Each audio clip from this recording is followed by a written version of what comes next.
महिनाभर टिकेल अशी रसरशीत बालुशाही बनवण्यासाठी मी इथं 2 कप मैदा घेतला आहे, 1 चमचा बेकिंग पावडर आणि 2 चिमूट बेकिंग सोडा, 2 चिमूटभर मीठ घेतलं, एकजीव करून घेतलेला आहे।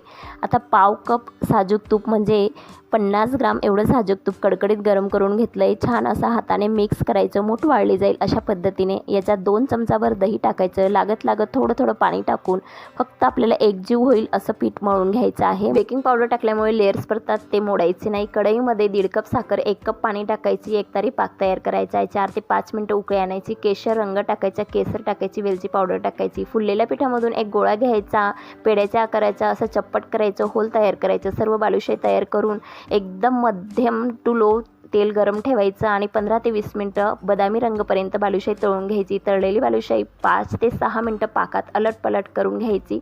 मस्त पाक शोषला जातो, रसरशीत बालुशाही तयार आहे। रेसिपी आवडली तर लाईक, शेअर, सबस्क्राईब करा। धन्यवाद।